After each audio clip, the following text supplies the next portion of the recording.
This is auctionbikebuild.com.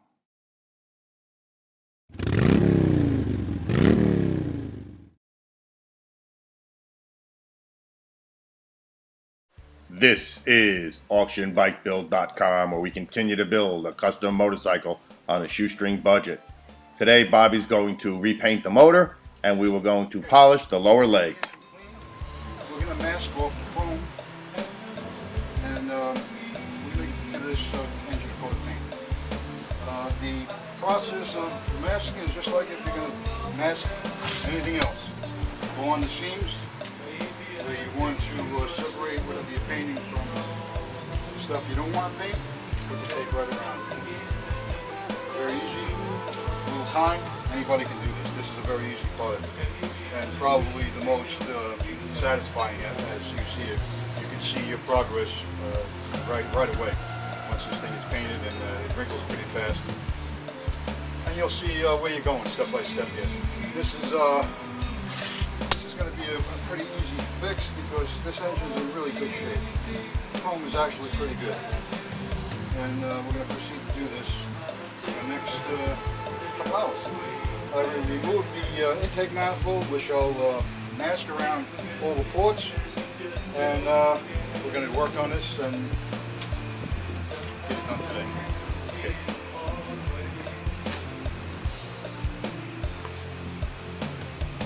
Okay, as you can see, we have this pretty well masked off. Took about an hour.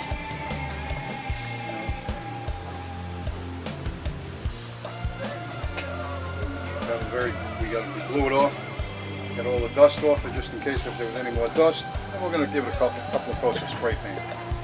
Now, wrinkle paint goes on in layers, and this particular paint is VHT. It goes on in 3 layers. So we're going to give it 3 layers. We're going to do one side at a time, and this paint blends really well, so we don't have to worry about any seams or anything like that. Masked off the numbers, the identification numbers, just for the ease of identification if you ever get jacked up. You don't have to go scraping your paint off or whatever. Give it a good liberal coat.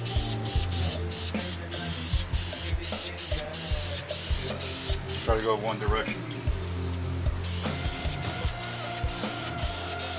And the next coat will be the opposite direction. If you're going across on this one, you go up and down on the next one. You're going to coat this up really well.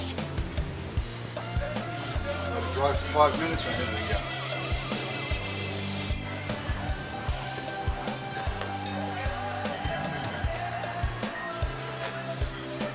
Okay, you can see that we gave the engine 3 good liberal coats of paint.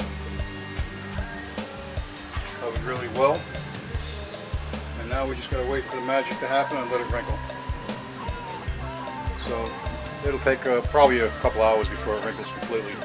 It's pretty warm out here. I might put a heat lamp on it just in case, but it's warm. It'll probably wrinkle by itself. It's actually a chemical type reaction like this. Okay, it's hard to see from this with this camera, but the wrinkle job came out beautiful. The VHT really works nice.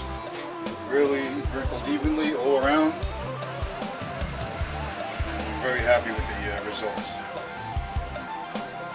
Like I said, we're going to go and proceed on the other parts, and this is going to look really nice when it's done. We'll go polished and a couple of doodads on it, some new hardware, and it's going to look real good.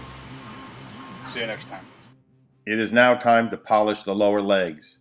Now, what polishing does is it takes out all the imperfections in the metal, as well as shining it to a mirror finish. So you get a polishing compound that comes in many different grades. You find one that is the proper one for your metal. This is aluminum, so we find a compound made for aluminum, and they come in many different grades. This is the coarsest one we have because we really want to start polishing out some of the really big nicks and marks that's in this lower leg. To polish the part, just keep it moving back and forth and up and down. Never leave it staying in one place too long or you will burn the part.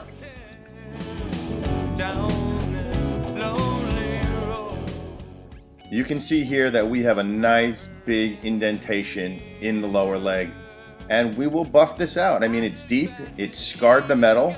You can see it won't rub out, but we're going to polish it out, and it's only going to take a couple of minutes to do each one of these. So load the polishing wheel with a little more compound, and don't press too hard. I can't stress that enough. It doesn't work like sanding. The harder you push, the more you remove. The harder you push, the less compound that gets onto the material, and the slower the wheel turns. So just rub it up against lightly and keep it moving.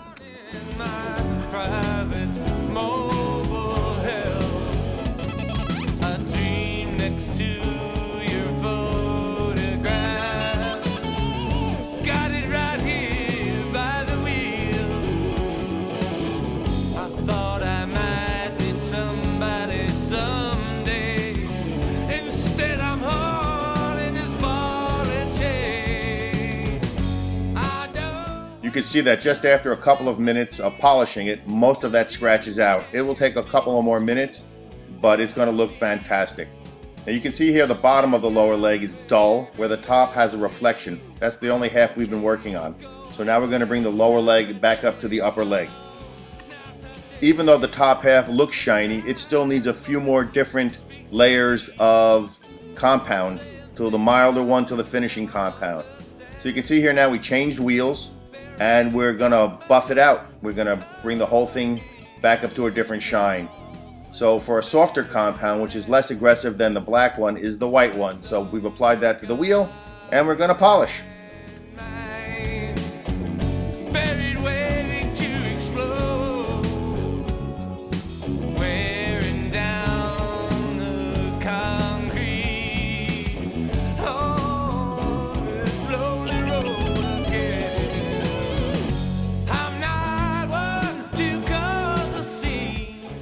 Just remember to always keep the part moving.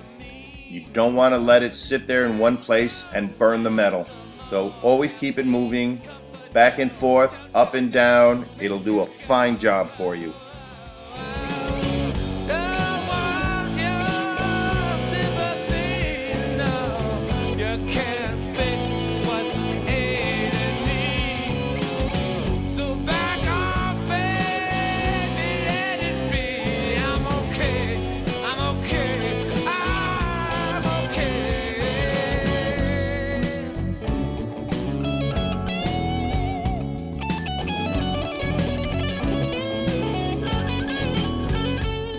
I call this the corner on the cob method. You just go back and forth while turning it to polish a nice, long, smooth area. Now generally I would have done both at the same time so I wouldn't have to keep cleaning and changing the wheels, but I wanted you to see the difference between the first one that wasn't done and the second one that has a beautiful mirror polish with all the scratches removed.